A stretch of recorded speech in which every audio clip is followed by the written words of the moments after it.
The Amalekites, the people marked for destruction. What I am about to tell you is hidden in the dusty pages of Genesis, the story of a people so hated by God that he swore to erase their name from existence. Not metaphorically, literally erased from the earth. The Amalekites, descendants of Abraham's own family, crossed a line so terrible that the God of infinite mercy declared eternal war against them. But here's what haunts Bible scholars. What exactly did they do?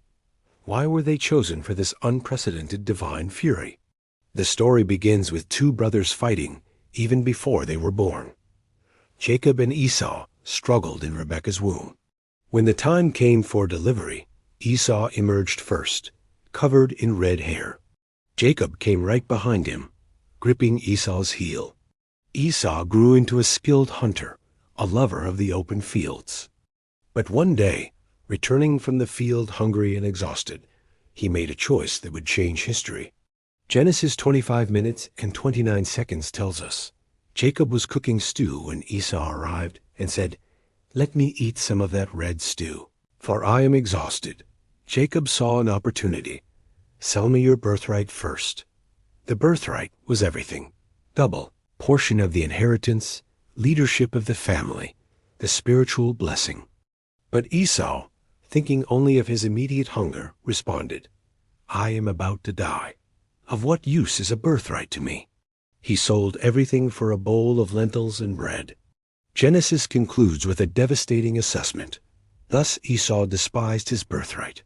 Years later, when Isaac grew old, he decided to bless Esau. But Rebekah helped Jacob deceive his father by disguising himself as Esau. Jacob received the blessing intended for his brother. When Esau discovered this, he let out an exceptionally great and bitter cry. "Have you not reserved a blessing for me?" The only blessing that remained was one of struggle. Isaac said, "Away from the fatness of the earth shall your dwelling be, away from the dew of heaven. You shall live by your sword and serve your brother." Esau's heart filled with murderous hatred. He planned to kill Jacob as soon as his father died. Rebekah discovered this and sent Jacob away. Esau was left behind, bitter and rejected. Eventually, Esau moved completely away from Canaan. He settled in the hill country of Seir. Genesis 36:8 states, "So Esau settled in the hill country of Seir." Esau is Edom. This was the beginning of the Edomite nation, and from this lineage would come the Amalekites. Among all of Esau's sons, one stood out, Eliphaz, the firstborn. But Eliphaz's household included more than wives. There were concubines, women of lesser status, and it would be through one of them that a lineage would emerge that would trouble Israel for centuries. The woman was called Timnah. Genesis 36:12 introduces her. Timnah was a concubine of Eliphaz, Esau's son. She bore Amalek to Eliphaz. Timnah was the sister of Lotan, a chief among the Horites, the original inhabitants of Seir. She was not from Esau's family. Her connection with Eliphaz represented a mixing of the Edomites with the local inhabitants. As a concubine, Timnah's status was inferior. Her children would be recognized, but would not have the same standing as the children of wives. This social distinction would influence how her son's descendants developed their identity. Timnah gave birth to a son, and they named him Amalek. This simple name introduces a figure who would become infamous in biblical history. Amalek was Esau's grandson, Isaac's great-grandson, Abraham's great-great-grandson. The blood of the patriarchs ran through his veins. But something different happened with Amalek's lineage. While most of Esau's descendants remained integrated as Edomites, Amalek's descendants formed their own distinct identity. They became known not as Edomites, but as Amalekites. Genesis 36:16 lists Amalek among the chiefs of Edom, but his descendants migrated and established themselves in different territory, the Negev desert and areas south of Canaan, creating distance from the main Edomite population. Why this separation? The Bible doesn't give us explicit reasons, but Amalek's status as the son of a concubine may have influenced this. Perhaps there were inheritance disputes that made it advantageous to establish their own territory. The Amalekites made their home in one of the harshest territories of the ancient Near East, the Negev, the desert region south of what became Israel. It was not fertile land with abundant water, but a desert of rock and sand, scorching hot during the day and cold at night. 1 Samuel 15-7 describes the extent. Saul defeated the Amalekites from Havilah to Shur, which is east of Egypt. They controlled a significant portion of the Sinai Peninsula and the Negev Desert. This positioning was strategic. The Amalekites sat astride important trade routes, connecting Egypt with lands to the north and east. Caravans had to pass through Amalekite territory. This gave opportunities for trade, but also for raiding. The hostile environment shaped the Amalekite way of life. They couldn't depend on agriculture due to lack of water. They became pastoralists, moving flocks to wherever seasonal rains created temporary pasture.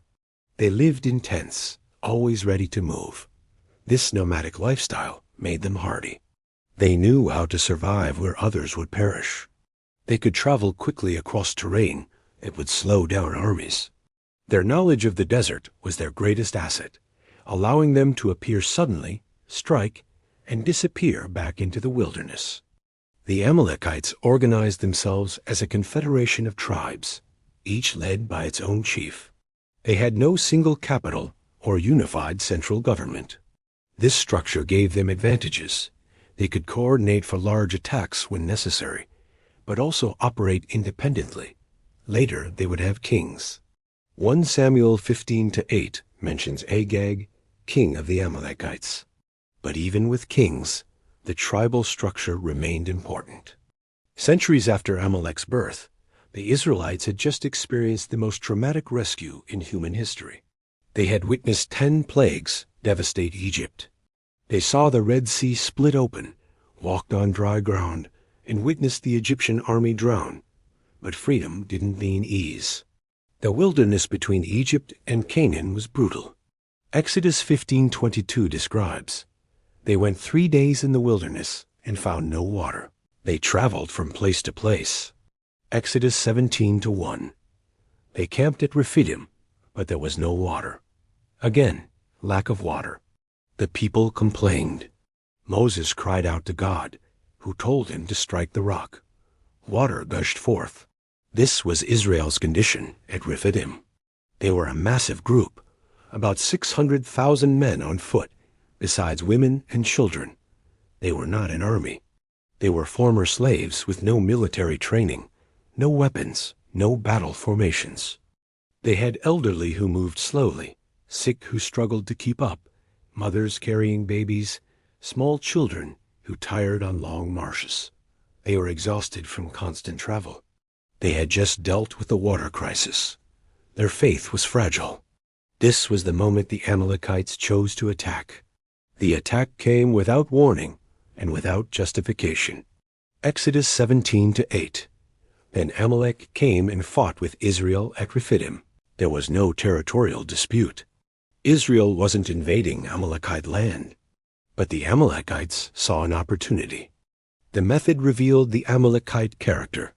They didn't challenge Israel's fighting men to open battle. They attacked the most vulnerable. Deuteronomy 25 minutes and 17 seconds 18 provides crucial details. Remember what Amalek did to you, how he attacked you on the way when you were faint and weary, and cut off your tail, those who were lagging behind you. That he did not fear God. Cut off your tail means attacking from behind. The people at the rear were the stragglers, elderly whose legs gave out, the sick and injured, parents burdened with small children, the weak and exhausted. These people posed no threat. Attacking them required no courage or military skill. It was pure predation. And the text explicitly states, the Amalekites did not fear God. Moses acted immediately. Exodus 17-9. Moses said to Joshua, "Choose men for us and go out and fight with Amalek. Tomorrow I will stand on top of the hill with the staff of God in my hand." This is the first time Joshua appears. Moses gave him a difficult task: choose fighting men from among former slaves and organize them into a fighting force overnight. Moses would not fight in the valley.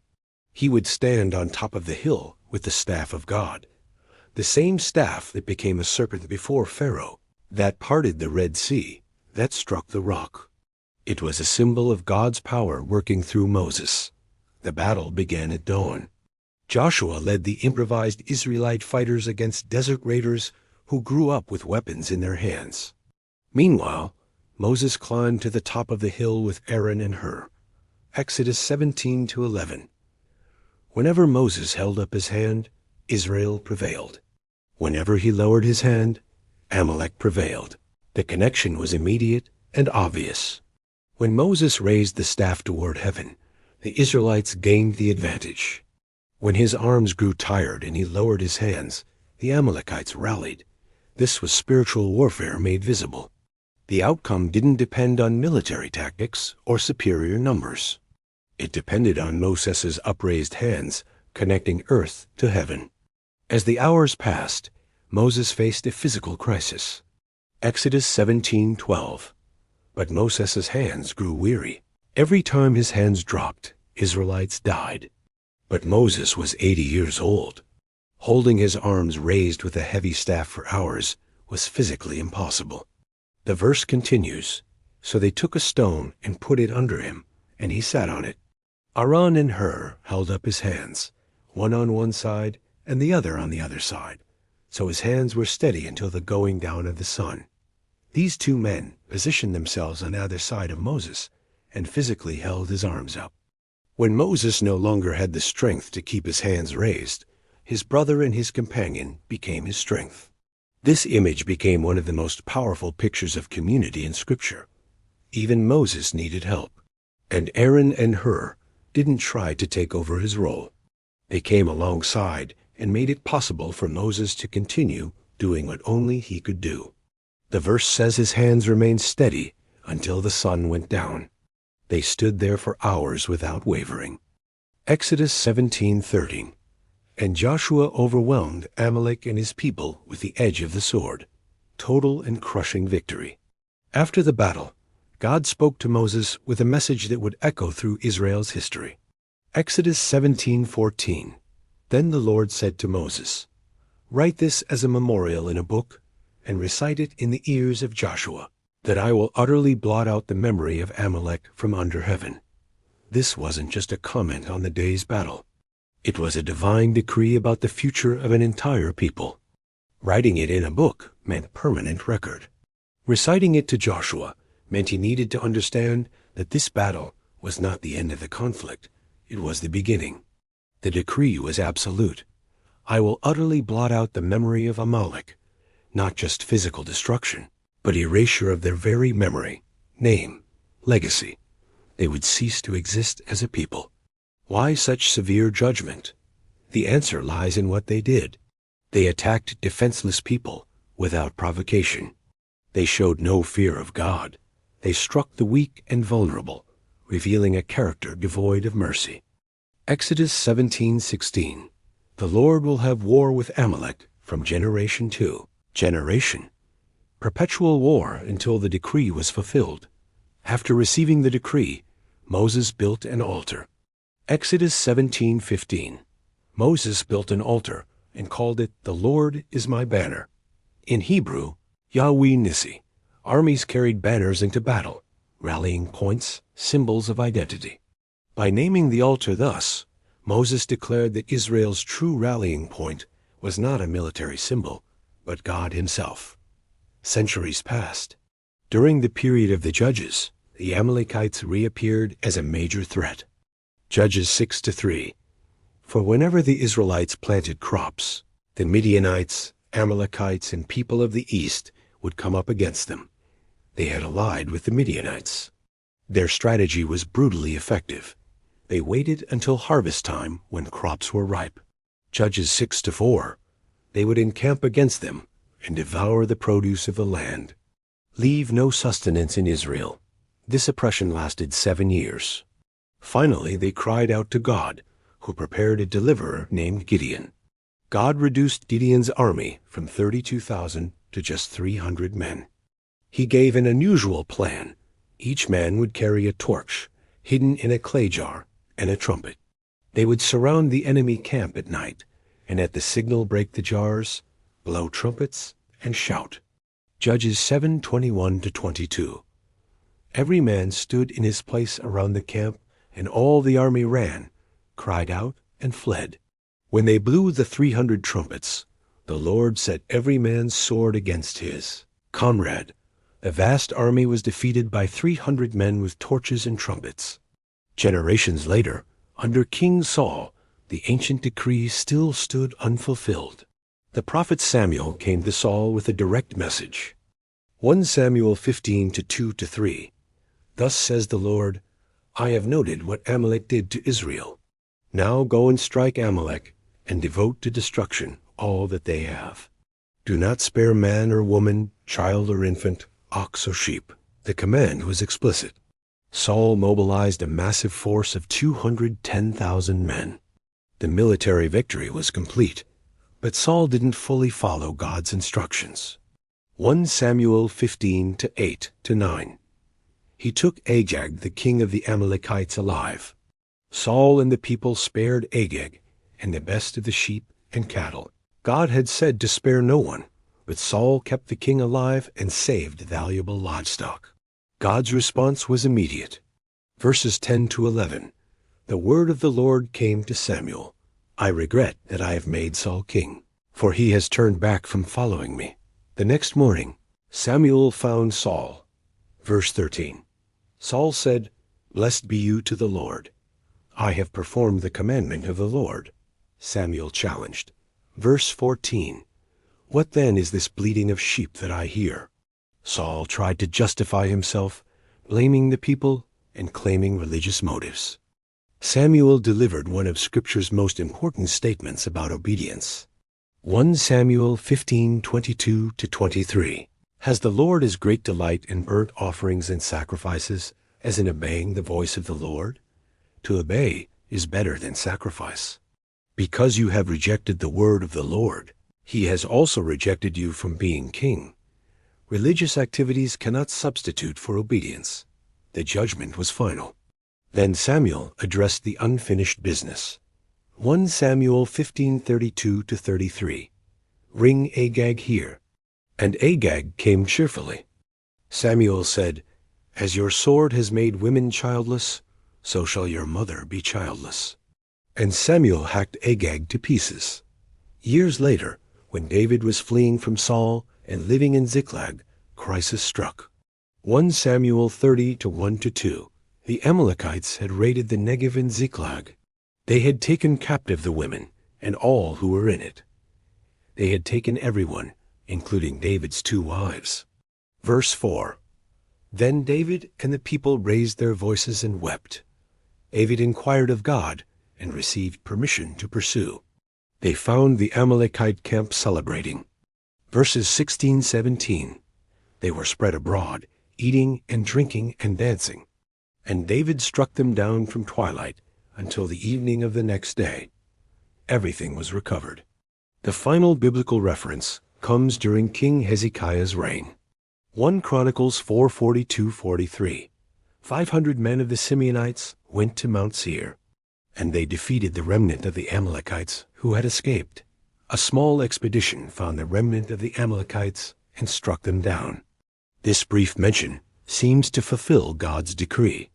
After this, the name Amalek disappears from biblical history. No more battles, no more references as a living people. The divine vow made at Rephidim had been fulfilled. The Amalekites ceased to exist as a distinct people, their name surviving only in Scripture's historical records.